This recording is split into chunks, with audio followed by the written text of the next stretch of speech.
내가 옛날에 보니까 내 서재 보니까 이 책이 있더라고. 언제 샀는지 모르지만 예전에 그때부터 내가 예전에 대해서 관심이 있었던 것 같아. 근데 SNS에 대해서 더 관심이 있으신 분은 이 책 사가지고 보면은 잘 나와 있어요. SNS가 이게 보면은 시작이 그 하시딤 그런 경건 운동에서 시작이 됐는데, 처음 이것을 시작한 사람은 지혜의 교사라는 그런 특정한 인물이 있었던 모양이에요. 근데 그분은 제사장이었던 것 같아요. 이거 책 뒤편에 보면 그 제사장 그 직분을 가지고 있었던 사람인데, 이 에세네파의 대충적인 이 속성은 보면은 자기들끼리의 공동생활을 하면서 굉장히 폐쇄적이고 굉장히 독단적이고, 그리고 자기들만이 최후의 남은 사람이다, 이런 굉장한 자부심을 가지고 있었고, 그러다 보니까 굉장히 자기들은 그 율법을 가장 소중히 여기고 율법의 정신대로 살려고 했던 그런 경향이 많았던 것 같아요. 그런데 여기서 우리가 에세네에 대해서 더 좀 깊이 공부를 좀 생각을 많이 하려고 그러면은, 전도서에 어떤 말씀이 나오느냐 하면은, 너무 지혜로우려고 노력하지 말아라. 그리고 너무 어리석으려고도 하지 말아라. 아주 이상한 그런, 얼른 보기에는 이해가 안 되는 그런, 너무 어려워지려고 하지 말고 너무 악해지려고도 하지 말아라, 그런 말씀이 나와요. 근데 그 말씀에 대해서 내가 참 이 말씀은 이해가 잘 안 간다 싶어서 여러 군데를 갖다가 뒤져보니까 이게 신명기 말씀하고 딱 맞닿아요. 신명기 말씀에 모세를 통해서 이스라엘 백성들에게 너희들은 좌로나 우로나 치우치지 말아라, 이 말씀하고 맞닿아요. 근데 이 전도서의 말씀은 너무 어려워지려고도 하지 말고 너무 지혜로우려고도 하지 말아라, 이 말씀은 어떻게 해석을 하느냐 하면은 자기 의에 도취가 되는 거예요. 자기의 지혜에 도취가 돼가지고 자기의 주장을 너무 강하게 내세우는 거예요. 에세네파가 그런 오류에 빠진 것 같아요. 에세네파가. 그러니까 자기들만이 최후의 남은 자로서 자기들은 내세에서 구원을 받는다, 아주 이상한 그런 독단적인 그런 신앙을 가진 그런 무리들이에요. 그리고 이 사람들의 생활을 보면 굉장히 본받을 점은 많아요. 자기 소유가 하나도 없어요. 그 에세네의 그게 공동체에 들어가려면 몇 가지를 가지고 들어가야 돼. 자기가 먹을 것은 자기가 가지고 들어가서, 그리고 건강한 사람, 자기의 건강도 자기가 지켜야 되고, 자기 필요한 것은 자기가 가지고 들어가서 전부 다 공동생활을 해요. 그러니까 자기 소유에 대한 개념이 거의 없어요. 물질에 대한 소유. 그래서 에세네 사람들은 비교적 가난하다 하고의 가난한 그런 삶하고 상당히 가까워져 있는 그런 삶을 살았어요. 그런 면에서 볼 때는 굉장히 금욕적이고, 그리고 자기들을 갖다가 자기 육신에 하고 싶은 것을, 그 성생활은 거의 안 했어요. 여성들도 성생활은 거의 안 하고, 그리고 에세네 그 공동체 바깥에 있던 모든 문화, 사람이 사는 것을 전부 거부해요. 이것은 히랍의 그 헬라 철학의 견유학파, 키니코스 학파하고 아주 비슷해요. 키니코스 학파가 무슨 그 철학이냐면은 현대 문화라든지 사람이 살아가는 이런 현대 문화에 대해서 굉장히 비웃어요. 그래서 원래 키니코스라는 것은 원래 그것이 발음이 그리스에서는 C가 K 발음이 나는데 영어에서는 C 발음이 나요. 시니칼에 나와요. 시니칼은 무슨 뜻이냐면 냉소적이고 비웃는단 말이죠. 그러니까 시니칼하고 같은 어원이에요. 그렇게 이해하면 오래 기억이 될 거예요. 그러니까 그걸 견유학파. 견유라는 말은 어디서 나왔느냐면 디오게네스가 이건 좀 여담인데 자기는 깡통만 하나 가지고 있었어. 그리고 남들한테 얻어먹었거든. 물질을 무소유야. 그러니까 무소유면서 그러니까 마음이 그리 편한 거야. 아무것도 가진 거 없이 그냥 이 한마디로 노숙자처럼 그래 지내는데 하루는 이 디오게네스가 쭉 보니까 개가 돌아다니는데 개는 깡통도 없어. 그러니까 나 이 깡통도 필요 없다고 내버려버린 거야. 그래서 거기서 견유학파, 개는 그냥 돌아다니는 거 아니야. 아무데나 돌아다니면서 주워 먹고 얻어먹고 하는 그런 거. 그래서 이름이 견유학파라는 말이 나온 거예요. 이 견유에 대해서 내가 옛날에 한번 의원에 대해서 내가 이야기해 준 적이 있어요. 기억나요? 네, 한번 하시면 어디서 기억나? 고레스 왕이 개 엄마로부터 양육을 받았다 그랬죠. 고레스 왕이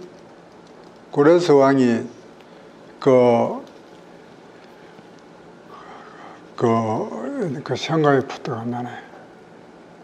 메대 왕이, 그때는 메대가 굉장히 강했어. 메대 왕의 딸이 그 메대 왕이 꿈을 꾸는데 그 딸에 대한 꿈을 꾸는데 그 딸이 오줌을 누는데 오줌이 홍수가 져가지고 천지를 뒤집어버려요. 그래서 그 메대 왕이 이아 몸에서 날 애가 천하를 통일하겠구나 그런 꿈 해설자 그런 설명을 해줘. 그러니까 메대 이왕이 자기 딸을 갖다가 그때 바사 페르시아는 조그마한 소국이었거든. 페르시아 왕한테 시집을 보내버려요. 그 시집을 가서 애를 낳았는데 보니까 남자야. 그러니까 그 메대 왕이 뭐라 그러냐면 저 애를 죽이라 그런 거야. 근데 죽인데 걔를 갖다가 못 죽이고 피신 시켜가지고 산골짜기에 사는 양치기 부부한테 갖다 맡겨. 그 양치기 부인의 이름이 시니코야. 그래서 개엄마한테 그래서 그 그리스의 이름이 똑같다는 거야. 거기서 내가 이야기해 준 적이 있어. 기억 안 나요? 혹시 그 유세비우스 대사 그 이야기는 유세비우스보다는 굉장히 세밀하게 나오는 게 그 그리스의 그 역사학자 이름 묻고 헤로도투스의 히스토리아스에서 나와. 그 전반부에 나오고 또 이 이야기가 어디에서 나오냐면은 내 집에 보니까 이사야서 해석이 있어요. 상근이 있는데 그 저자는 누군지 모르겠는데 그 찍어놓으면 시집에다 줄게. 그 이사야서의 그 고레스 왕에 대한 그 출생에 대한 설명을 나올 때 그 이사야서 주석책에 그 고레스 왕의 출생에 대해서 세밀하게 설명이 되어 있어. 그래서 내가 거기서 보고 헤로도토스의 역사 거기서 양쪽에서 내가 봤어. 보니까 똑같은 내용이야. 이걸 그래서 헬라 철학의 그 키니코스 학파에 대해서 이야기하다 보니까 옆으로 새어 나갔는데 오늘 이야기는 여담으로 하고 오늘 실제 공부를 하려고 하는 주제는 내가 다른 부분을 준비를 했어요. 어떤 부분을 준비했느냐 하면, 예수님께서 이제 초림을 하셨잖아요. 2000년 전에 유대 땅에서 초림을 하고, 그 다음에 언젠가는 재림을 하실 거 아니에요.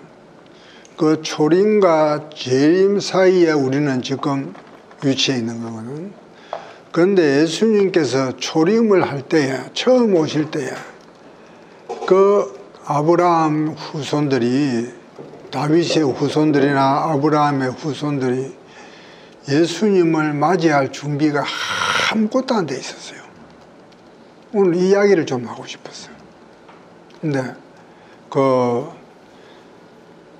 사두개도 그렇고 바리새인도 그렇고 에스네도 그렇고, 에스네는 자기들 의에 도치가 되어 살았고, 바리새인들은 일반 국민들의 존경심, 세상의 명예로 거기에서 만족하고 살았다고, 율법 교사로서.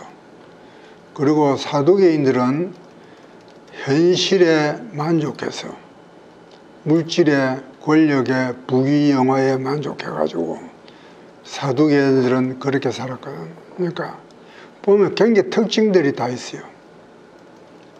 전부 다 자기 인간 중심적으로 사는 거예요.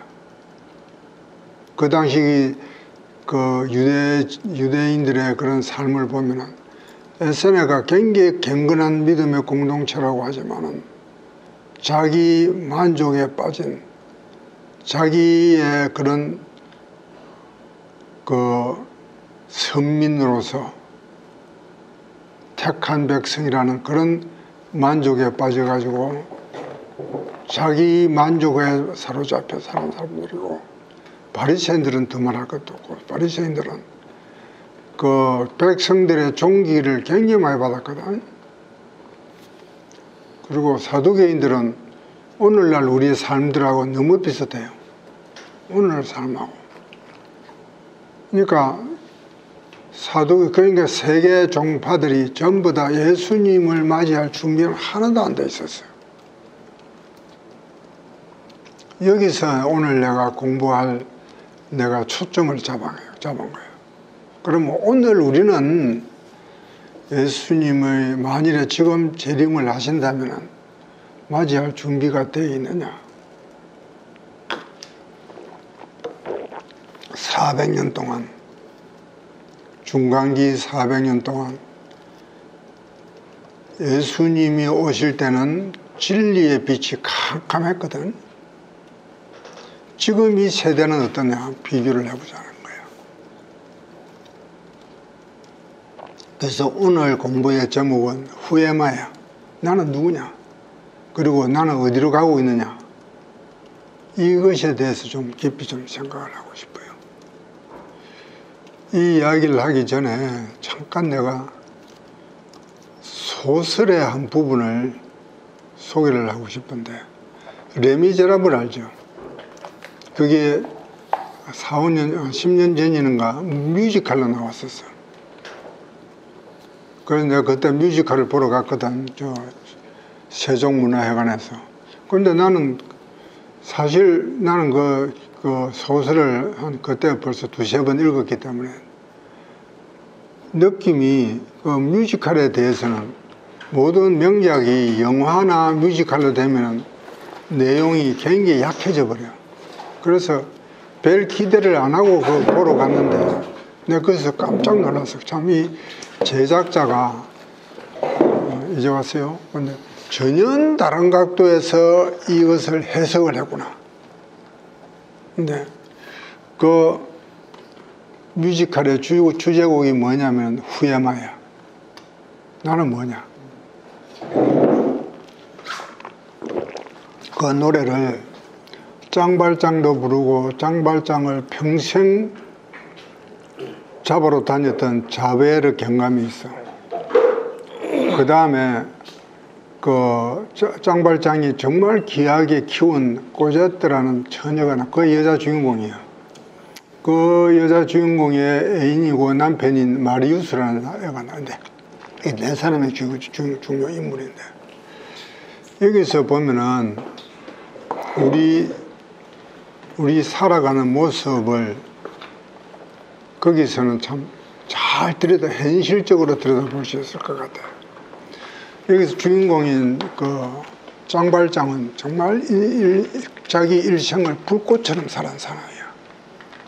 정말 불꽃처럼. 어릴 때는 자기가 부모가 없이 고아로서 자기 집안에 누나가 있고 여동생이 있는데 그 생계를 책임져야 됐었어. 그래서 먹을 게 없으니까 빵집에 가서 빵을 훔친 거라고. 거기 죄가 돼가지고 감옥에서 18년을 살았어.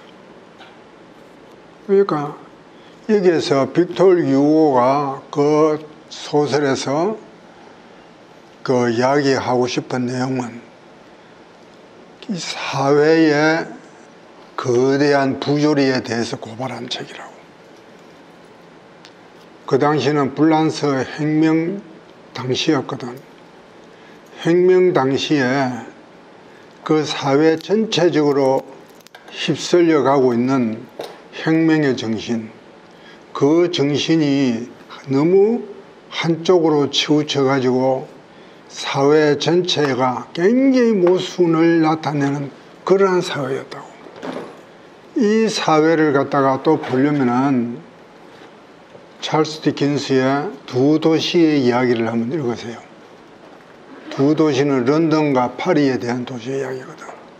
불란서 혁명이 일어났을 때 얼마만큼의 그런 불합리하고, 우리는 불란서 혁명이라 그러면 민주주의의 꽃이라 그러고 굉장히 좋게 미화해서 생각하잖아요. 그런데 사상사적으로 볼 때는 불란서 혁명은 실패한 혁명이라고 그렇게 문화사적으로 해설하는 사람도 많이 있어요. 사실 이것을 빅토르 유고는 고발하려고 그랬는데 그 뮤지컬에서는 개인적인 삶에 초점을 맞춘 것 같아요.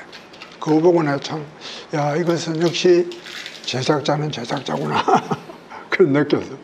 그런데 이렇게 불꽃처럼 산 짱발장이 젊었을 때 한때는 공장을 이렇게 돈을 많이 벌어가지고 마들레르 시라는 것에 시에서 시장까지도 하고, 그 다음에 그 시장을 마치 그 시장 때에 한 여자 고아를 갖다 주워와가지고 자기 양딸처럼 키우고, 그게 바로 고졌던데, 걔를 정말 자기 친딸 이상으로 사랑하고 걔를 위해서 혼신을 다 바쳐가지고 걔를 키우었는데, 이제 이런 그 이야기는 그 좀 이야기 스토리 이야기 하려는 거 아니에요. 이야기 하려면 끝이 없어.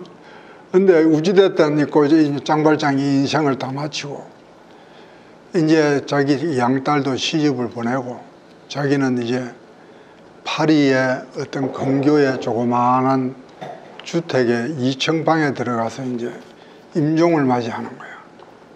맞이할 때 역시 문학가들은 그 배경 설정도 잘해.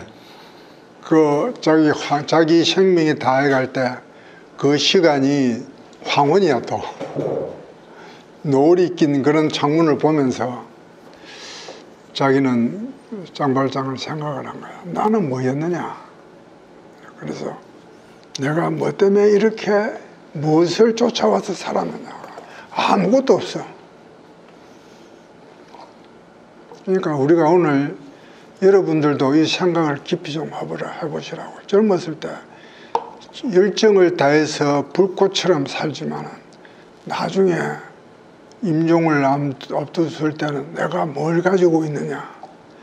이제 자베르 경감에 대해서 이야기해 볼 때, 이 자베르 경감, 그런데 짱발장은 편안하게 침상에서 죽어. 그런데 자베르 경감은 자기가 여태까지 추적해오고 쫓아온 그 짱발장이 보니까 자기가 쫓아온 것이 허구를 쫓아온 거야. 자기는 그것이 분명히 큰 범죄자로 생각했는데 보니까 그렇게 훌륭한 사람이야.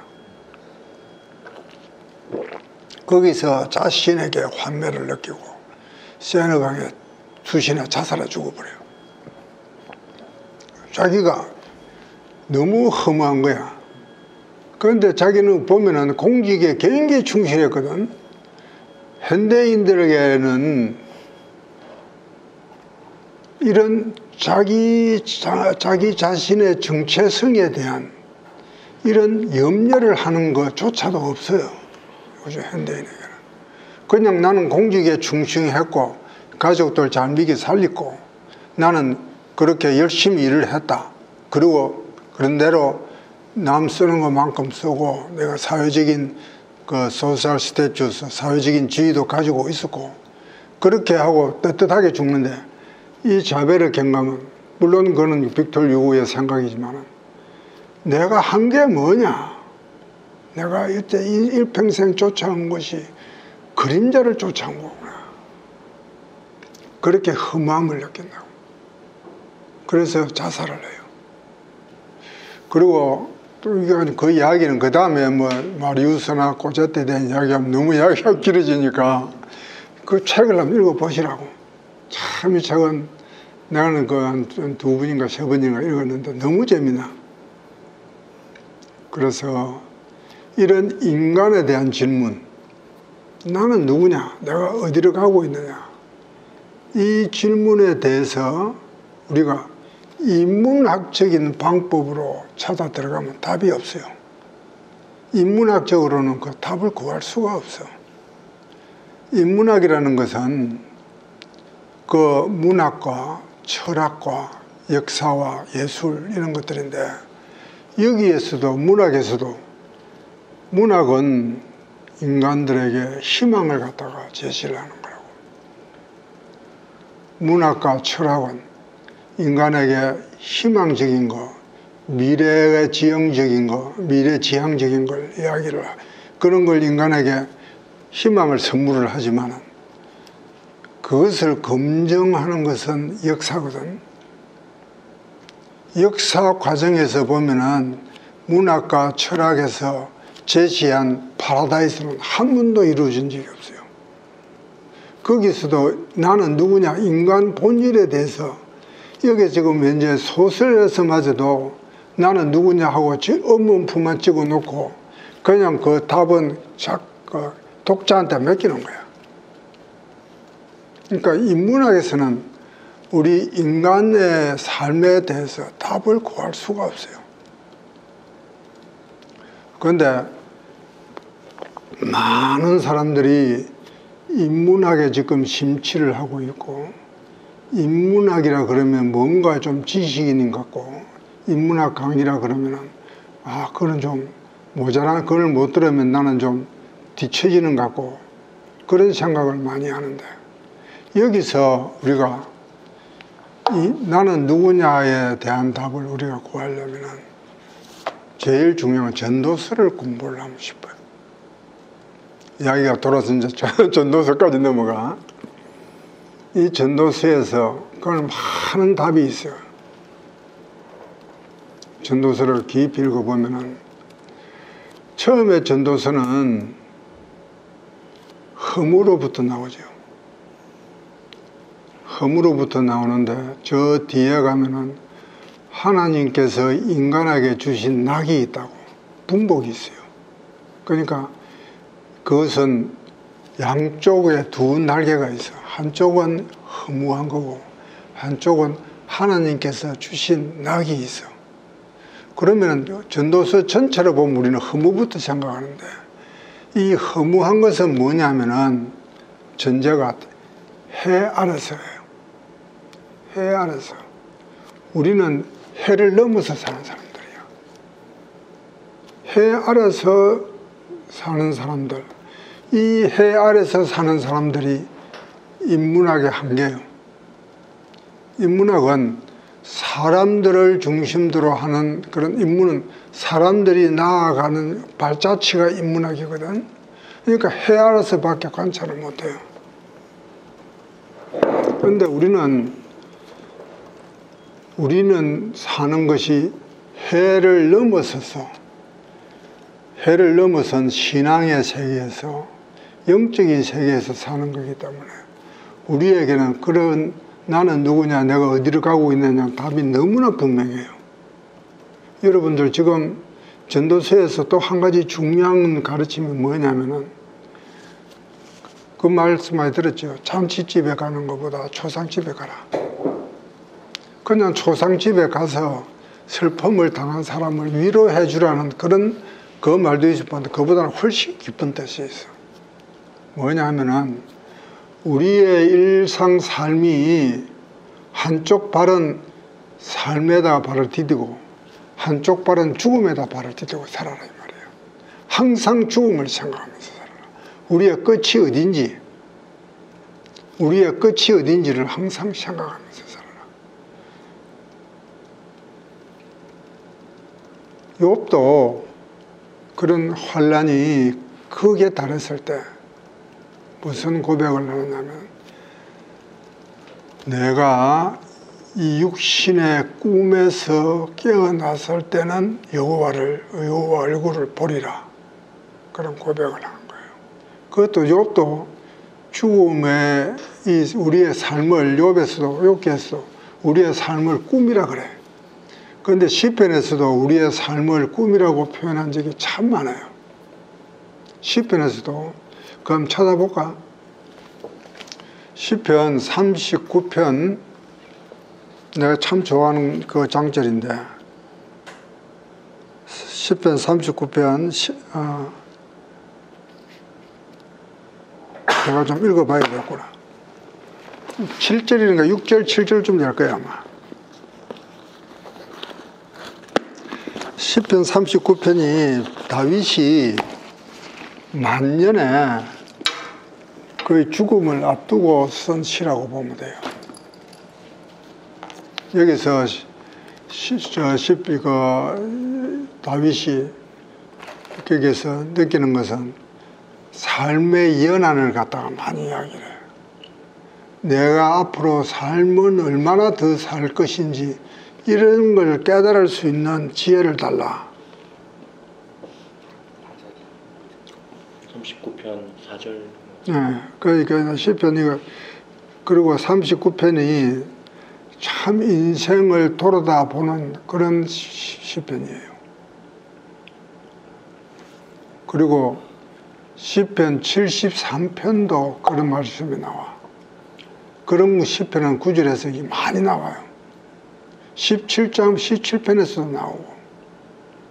그러니까 인생이 뭔지 우리의 인생의 연한이 어떻게 되고 우리가 10편 90편 모세의 글에서도 나와. 우리는 항상 끝을 생각하면서 사는 그런 삶을 사는 게 좋아. 내가 이제 이렇게 인생을 살아보니까 나도 젊었을 때는 정말 불꽃처럼 살았어. 굉장히 열심히 살았어. 겁도 없이. 그런데 지금 와서 내가 가장 후회스러운 게 뭐냐면은 내의 그런 주어진 건강과 환경과 재력과 그리고 나의 두뇌와 이 모든 것을 내가 지금 와서 보니까 내 그 초점이 내한테 맞춰져 있어. 나를 위해서 사는 거야. 내 모든 그리 좋은 조건들, 그 좋은 달란트를 굉장히 이기적인 내 목적만 위해서 살았던 거예요.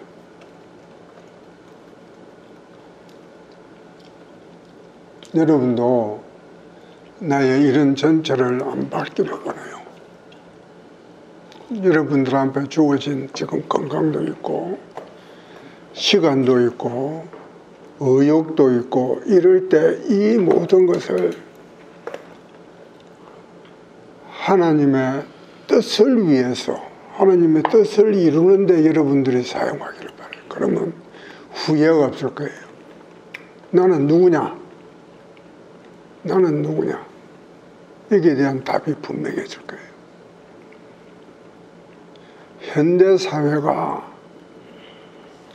현대사회가 인간의 생활 모습에 너무 초점을 맞춰. 예수님께서도 그런 말씀을 하셨거든. 이 세상에 환란이 오고 기근이 오고 전쟁이 오고 이 모든 것이 세상에 뒤집어지는 현상이 오더라도 아직 때가 아니다. 딱 내가 올 때는 어떤 현상이 나타나느냐. 사람들이 먹고 마시고 사고 팔고 시집가고 장가가고 이런 때가 올 것이다. 이 때가 되면은 내가 올 때가 가까이 온 줄 알아라. 먹고 마신다는 말씀이 우리 먹고 마신다는 것은 우리 살아가기 위해서는 당연한 거 아니에요. 로마서하고 빌립보서에서 어떤 말씀이 나오느냐 하면은 그들에게는 배가 신이다. 먹는 게 신이다. 먹는 것을 숭배하면서 사는 거야. 육신이 신이라는 뜻이야. 얼마나 육신적인 삶에 빠져 있다는 거야. 그러니까 우리는 그래서 한쪽 발은 죽음에 따르고 한쪽 발은 생활에 디디고 그러면은 우리가 육신에만 몰두하지 않을 거라고. 그렇겠죠? 그럼 우리의 가는 길은 분명하다고. 내가 이것은 여러분들 앞에 참 오늘 이 공부가 중간사를 공부하는 가장 핵심적인 내용이 아닌가 싶어요. 중간사 예수님 오시기 전에 그 하나님의 택한 백성 2000년 동안 하나님께서 택하고 보호하시고 축복하시고 용서하시고 수없이 반복을 한 그런 유대인들이 예수님 오실 때 예수님을 맞이할 준비가 하나도 안 돼 있었어. 하나도 안 돼 있었어요. 예수님을 진작 맞이한 사람들은 정말 가난하고 힘없고 이방인들이 유대인들 중에서는 가난하고 힘없고 종들 이런 사람들 버림받은 사람들 이런 사람들이 예수님을 영접하고 안 그러면 이방인들이 영접했다고. 촛대가 옮겨진 거예요. 그때 유대인들 지도자 중에서 하나님을 잘 믿고 제사장 그룹이나 백성들의 지도자나 가르치는 그런 사람들은 예수님을 전부 다 비방했다고. 오늘날 또 과학이라는 것이 우리 인간에게는 현대인들에게는 하나의 신이 되고 있어요. 그 구절에 대해서 내가 좋은 구절을 찾았는데 마태복음 몇 장이더라? 내가 적어봤어.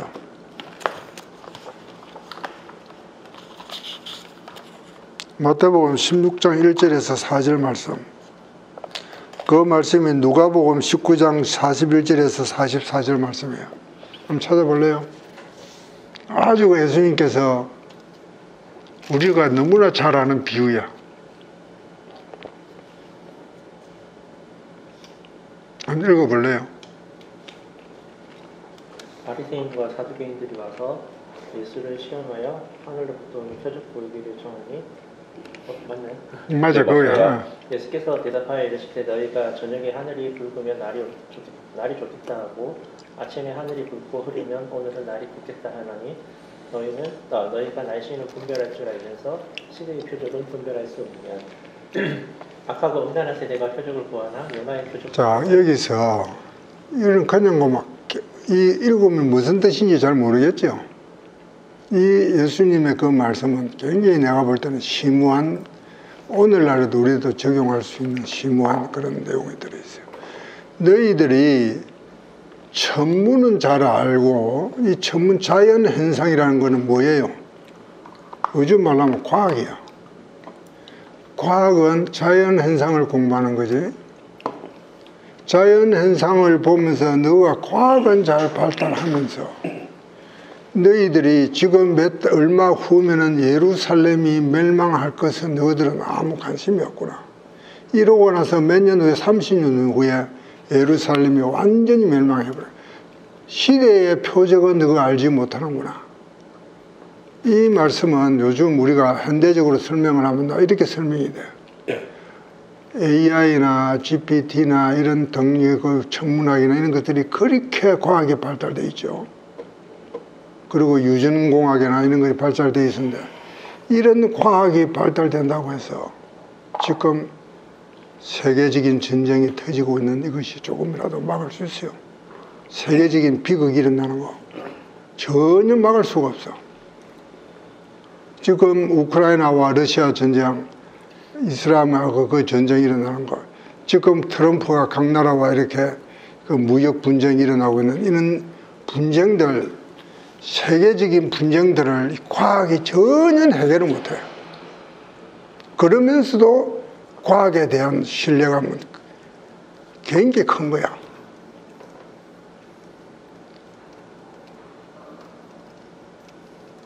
여기서 욥의 지혜를 또 우리가 볼 수가 있어. 욥의 지혜에서 보면은 욥의 세 친구와 욥이 신앙적인 논쟁을 하죠. 네가 옳으니 그러니 논쟁을 하나님이 살아 계시면 안 그렇다 그걸 하는데 그때 하나님께서 나타나셔가지고 전혀 엉뚱한 말을 하시는 거예요. 너는 이것을 아느냐? 너는 이것을 상상이라도 해봤느냐? 즉 하나님의 운영은 인간의 생각을 훨씬 뛰어넘어 있는 거예요. 너는 이 우주가 어떻게 세상이 천지가 처음에 만들어졌는지 네가 아느냐? 처음에 땅의 기초를 어떻게 세웠는지 네가 아느냐? 하나님의 시각은 우리 인간이 생각하는 시각을 초월해요. 전혀 비교가 안 될 정도로 웅장하고 크시다고요. 이것이 욥기에서 우리가 배우는 하나님 욥기에서 지혜서라고. 그러니까 우리가 나는 누구냐라고 이런 질문부터 시작해가지고 내가 누군지를 답을 찾으려면은 개혁주의적인 신앙, 역사관, 가치관이 정말 필요한 거예요. 개혁주의적인 세계관 속에서 기독교적인 세계관이 아니에요. 기독교적인 세계관은 굉장히 다양할 수가 있어요. 자유주의적인 기독교도 있고 혼합주의적인 기독교도 있고 그러니까 기독교 중에서도 침례교적인 기독교도 있고 에세네파적인 기독교적 세계관도 있고 바리새파적인 기독교적 세계관도 있어. 우리는 성경 중심으로 하는 개혁주의적인 세계관을 가져야 돼요. 이런 세계관을 가질 때 나는 누구냐? 내가 어디로 가고 있으면 나는 지금 내 현주소가 어디쯤 와 있느냐? 그 달란트의 비유 있죠. 그 달란트의 비유가 그냥 막 간단히 들리는 게 아니고 너의 그 삶에 있어서 젊음을 주고 건강도 주고 돈도 주고 직장도 주고 했을 때 니한테 그런 많은 달란트를 줬는데 너는 무엇을 만들어 가지고 왔느냐? 너만 위해서 살다가 온 거 아니냐? 그러니까 여러분들 지금 나이에 할 수 있을 때 젊었을 때 여호와를 기억하라. 젊었을 때부터 마음에 우리가 믿음으로 사는다는 게 뭐죠? 믿음으로 사는다는 거. 내가 바른 믿음으로 사느냐? 여러분들 곰곰이 생각해봐요. 딱 첫 번째 질문에 대해서 네가 하나님 한 분만 의지하느냐? 십계명 제1계명이야. 너 외에 여호와 외에 다른 것을 의지하는 게 있느냐? 나는 돈도 의지하고 마누라도 의지하고 직장도 의지하고 내가 더 좋아하는 것은 과학도 좋아하고 과학도 신뢰하고 이 모든 것들이 주변에 너무나 많아요. 제1계명 너는 나 외에 네가 마음속에 다른 신을 두고 있느냐? 1계명을 항상 생각하시면서 나는 지금 믿는 게 너무 많아요. 통장에 돈이 많으면 마음이 편하지. 통장에 돈이 있으면 마음이 편하다고. 통장에 마이너스 통장이라도 마음이 편할 수 있는 그런 믿음이 진짜 믿음이에요. 그런 믿음으로 너 외에 나 외에 다른 신을 두지 말라. 그러면 나는 누구면 내가 어디로 가는지 답은 너무 명약관화해. 이 세상 사람들이 수많은 사람들이 나는 누구냐라, 나는 어디로 가고 있는 이 답에 대해서는 답이 없어요. 인문학적으로는 답을 구할 수가 없어. 실존주의 철학으로는 절대 답을 못 구해. 그래서 오늘 예수님 오시기 초림하실 때 아무도 유대의 지도자들 중에서 예수님 오심을 맞이할 준비가 하나도 안 돼 있었는데, 우리는 예수님께서 재림하실 때 우리는 예수님 맞이할 준비를 지금부터 똑똑히 해야 돼. 두 번째 질문은 네가 바른 믿음을 가지고 있느냐? 두 번째 대답은 예수님 앞에 너는 무슨 열매를 가지고 준비하고 있느냐? 열매를 준비하고 있느냐 지금? 예수님께서는 그걸 반드시 보신다 했거든. 반드시 보신다 했어요. 그러니까 우리는 예수님 오실 때 무슨 믿음의 준비를 하고 있느냐? 이제 결론적으로 갈라디아서에 항상 기뻐하라, 쉬지 말고 기도하라, 범사에 감사하라. 이것이 우리에게 주시는, 이것이 하나님께서 우리한테 바라시는 우리의 삶이라고. 그런데 항상 기뻐한다는 것은 세상 염려에 휩쓸려 가지고 기뻐할 수 있습니까? 세상 욕심에 잡히고 뇌의 쾌락에 잡히고, 사람의 쾌락은 끝이 없어요. 사람이 쾌락을 어떻게 끝이 없느냐 하면 영화 중에 판타지 영화가 나오죠. 판타지 영화는 쾌락의 마지막 끝판왕이야. 먹는 것도 거리도 실컷 먹고, 여자와 섹스도 다 끝나고 나면은, 그렇지, 매일 수천 번씩 그런 게 지나고 나면 그것도 질릴 거라고. 그러니까 그 다음 단계로 들어가는 게 마약이에요. 마약, 그 환상 속에서 보는 것이 판타지라고. 세상이 지금 이렇게 가고 있어요. 세상이 이렇게 가고 있다고. 그러니까 우리는 하나님 한 분만 딱 붙들고 살면은, 그리고 믿음의 준비를 하고 있으면 우리는 안 기쁠 게 없어. 우리의 본향이 어딥니까? 우리는 천국 시민이니까 본향으로 가고 있으니까, 본향에 대해서 우리 집이 있으니까 그거 생각하면 기쁘다고. 기쁘고, 그 기쁨을 놓치지 않기 위해서 기도하고, 그리고 그것을 생각하면 모든 것이 감사한 것뿐이야. 결국은 우리는 믿음 안에서 하나님 한 분만 의지하고 살 때에 기뻐할 수가 있고, 쉬지 않고 기도할 수가 있고, 모든 면에서 감사. 내 직장 잘 되고, 자식들이 잘 되고, 수입이 보너스가 나와서 잘 되고, 그래서 기뻐하는, 감사하는 게 아니고, 나의 영원한 그 본향을 확실히 준비해두고 나니까, 그리고 일상에서 나에게 주어지는 모든 것들에서 모든 시련과 유혹을 이길 수 있으니까 감사한 거예요. 감사한 것은 우리 육신의 요구가 해결돼서 감사한 게 아니고, 진정한 감사는 우리가 유혹에서 이겼을 때 감사를 해야 돼요. 그게 진정한 감사예요. 내가 육신의 정욕이 막 때려나고, 돈에 욕심이 나고, 남을 미워하는 마음이 막 생기고 할 때, 그것을 내가 믿음으로 극복했을 때 진정한 기쁨이 오는 거예요. 그게 하늘로서는 기쁨인 거예요. 그래서 감사하는 거예요. 이것이 하나님께서 우리에게 바라시는 내용이라고.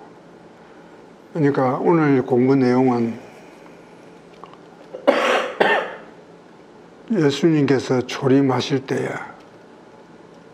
유대의 모든 사람들이 예수님 맞을 준비가 안 됐는데 우리도 그런 불행한 위치에 서지 말자는 이야기예요. 예수님께서 재림하실 때. 이것이 중간사를 공부하는 우리에게 굉장히 주는 큰 교훈 같아요. 아무도 준비가 안 됐어요. 오히려 예수님을 박해했다고. 그리고 마음속에 항상 아침에 일어나서 오늘 하루도 내 마음속에 예수님과 성령님을 모시고 살 수 있도록 기도하시고 시험에 들지 말고, 이것이 중간사를 공부하는 큰 우리에게 믿음의 교훈 같아요. 하나님은 의지한다고 하면서 여기서 이제 우리 신앙의 중심이 어디 있느냐, 사업하는 사람들은 지 계획을 세워놓고 하나님 내 계획대로 따라와 주세요, 이런 기도야. 이 기도가 잘못된 거야. 이것이 하나님을, 저 높은 데 계신 하나님을 끌어내리는 거야, 내 현실 속으로. 이것은 현대주의 신학에서 뭐라 하냐면 내재적 하나님이라고 그래요. 우리 기도가 거의 다 그래. 기도가 전부 다 그래. 내가 계획 스케줄 다 짜놓고, 교회도 그래. 뭐 여름 성경학교, 여름 학교 다 내가 스케줄 짠다고. 교회 건축도 그러고 전부 다 내가 스케줄 짜놓고 하나님 축복해 주세요. 이것이 우리 신앙이야. 이것이 그래 놓고 그거라도 기도를 하면은 믿음이 좋다고 그렇게 하신대. 과연 하나님 그런 기도 받아주실까? 하나님께서는 하기 전에 하나님 이것이 해야 됩니까 말아야 됩니까? 먼저 물어봐야 돼. 이스라엘 백성들이 전쟁에 나갈 때 하나님이 전쟁을 해야 됩니까 말아야 됩니까? 그러면 하나님께서 답을 줄, 나가 싸우라. 그러면 싸우는데, 역으로 하나님 내가 나가서 싸울 텐데 도와주세요. 내가 이기게 해주세요. 하나님을 내 호주머니에 있는 지갑처럼 생각하는 거예요. 이것이 자유주의 신앙이에요. 이거는 굉장히 우리 신앙에 있어서 자유주의 신학으로 흘러가기 굉장히 쉬운 함정이에요. 그래서 인간 중심적인 하나님, 인간이 내가 중심이 주인공이 되고 하나님은 그 옆에서 엑스트라야. 우리 신앙은 무조건 내가 죽으면 죽더라도 하나님의 뜻을 세우는, 그래서 주기도문을 나는 항상 자주 하는데 주님의 뜻을 이루는 거예요. 우리 기도할 때도 특히 나는 우리 교회 장로님들 공예배 할 때 기도하는 걸 굉장히 내가 예민하게 듣는다고. 굉장히 예민하게 들어요. 좀 떨리지? 인간이 계획을 다 세워놓고 이거 해주세요 그래. 그건 하나님께서 그거는 네가 그거 할 게 아니야. 너는 이것부터 해야 돼. 그러니까 우리는 그 계획을 세우고 할 때 하나님 뜻부터 물어야 돼요. 내가 이렇게 해가지고 하나님께 뭘 열매를 맺어야 되겠다. 항상 이게 반대로 있는. 내가 젊었을 때는 어떤 큰 꿈을 가지잖아. 사업을 크게 돈 벌어가지고 그렇죠. 하나님의 사업을 크게 하겠다. 그것이 젊은이들이 가지기 쉬운 굉장히 큰 오류야. 하나님께서 돈이 없어 뭐가 없어. 이 세상 전부 하나님께인데 하나님이 하시려고 그러면 얼마든지 하실 수 있어. 그런데 내 교만한 마음을 하나님께서는 사용하시지 아니한단 말이에요. 내가 이렇게 그때 이제 이게 해주세요 하는 기도도 했지만 제가 어떻게 해야 합니까? 어떻게 하면 제가 어떤 선택을 해야 맞는 겁니다라는 기도도 같이 했었던 것 같거든요. 근데 우리가 또 한 가지 거기에서 말하면 미안한데, 우리가 두 가지를 놓고 이야기할 때 하느님한테 물으면은 그 사사시대나 그 옛날 모세시대처럼 나 이렇게 해라. 그런 답을 하나님께서 잘 안 주세요. 그러면 우리는 어떻게 우리는 그 답을 찾아갈 것이냐. 거기서 내가 이걸 하느냐 마느냐 그런 계획을 할 때 내 욕심이 들어있느냐 없느냐, 내 욕심이 들어있느냐 없느냐, 그것을 갖다가 내 자신을 깊이 성찰해야 돼요. 나를 위해서 하는 거라 그러면은 그것은 내 뜻이지. 거기서 그런 것을 우리가 답을 구할 때 굉장히 지혜롭게 성경 말씀을 많이 읽고 기도를 많이 하고 내 욕심을 완전히 제해버리라고.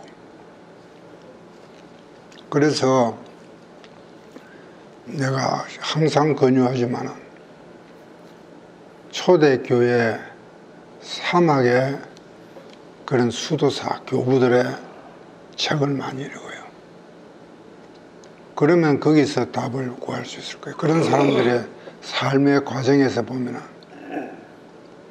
그런 사람들은 땅 위에 모든 자기가 원하고 하는 모든 욕망이나 자기 육신이 소욕들을 전부 다 떨쳐내버린다고. 제일 그분들이 많이 싸운 게 뭐냐면은 내 욕심과 내 육신의 소욕을 떨쳐내려고 하는 이 싸움이 제일 컸었어. 그런데 요즘은 내 욕심을, 이거 미국에서 Boys be ambitious, 그 케네디 말대로 청소년들이야, 젊은이들이야 용기를 가지고 야망을 가지라. 그런 것이 현대인의 문화라고. 그 젊은이들이 그런 야망을 가지는 건 내 육신적인 야망이야. 하나님의 뜻을 위한 야망보다는 내 육신적인 야망이야.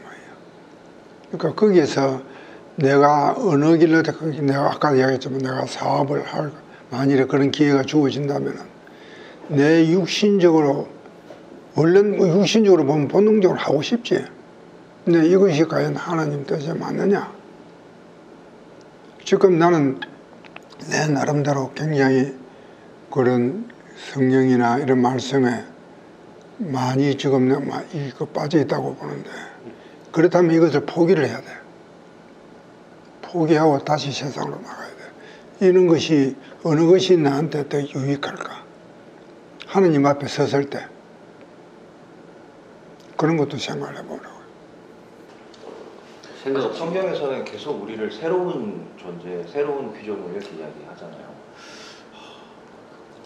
그런 생각이 좀 많이 들었어요. 그런데 좋은 인생 되죠. 방금 우리는 새로운 피조물, 여기에 대해서 예외적인 사람만 그런 새로운 피조물의 삶을 산다, 그렇게 생각할 수가 있는데, 우리 거듭난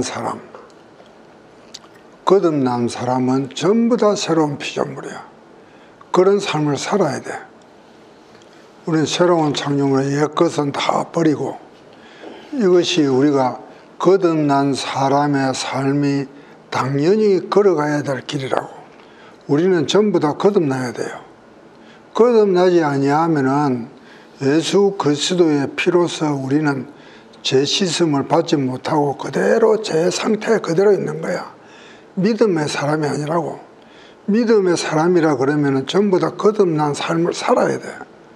그러니까 옛것은 지나가고 새로운 피조물로서 새로운 삶을 그리스도와 같이 살아가는 그런 삶이 당연한 거라고. 그것이 정상적인 삶이 되어야 돼요. 특별한 사람은 그렇게 거듭난 사람이 아니고, 우리 예수를 믿는다고 고백하는 사람, 사도신경을 고백하고 주기도문으로 기도하는 사람들은 전부 다 그렇게 살아야 돼요. 이것은 또 내가 자꾸 이런 너무 책 비싸서 미안한데, 바빙크의 개혁파의 윤리학이 있어. 그게 전반과 후반이 있는데, 전반은 일반적인 사회 윤리야. 후반부는 기독교인의 윤리학이야. 기독교인의 첫 페이지가 뭐냐면은 시작이 뭐로 시작되느냐면 거듭난 사람으로도 시작이 돼요. 우리는 기독교인의 윤리학은 거듭난 사람으로서의 새로운 윤리학이지 세상적인 윤리학은 그거는 해당이 안 돼요. 지금 그러면은 이제 우리가 역사적인 이야기는 많이 끝났거든요. 이제 하스몬 왕조에 대해서 그다음 헤롯 왕조에 대해서 좀 골치 아픈 지겨운 이야기를 좀 해야 돼요. 그러니까 그것은 그렇게 중요한 건 아니에요. 다음 시간에는 하스몬 왕조가 하스몬 왕조에서 그 헤롯이 유대 역사에 등장하게 된 배경. 헤롯은 실제 에돔 사람이야. 에돔 사람이 그 안티파트라는 그 에돔 사람이 유대로 들어와 가지고 그 사람 아들이 헤롯 대왕이 된 거야. 참 그러니까 이스라엘 역사를 보면 참 아이러니야. 에돔이라 그러면 유대인들을 볼 때는 그런 데는 완전히 서자 취급이었거든. 하나님께서 버림받은 족속이었는데 그 족속의 후손이 예수님 당시에 유대 지방을 갖다가 굉장히 강력한 힘을 가지고 지배를 했거든. 다스렸거든. 그 헤롯한테 지배받으면서 오만 아부를 다했다고 유대인들이. 그런 거예요.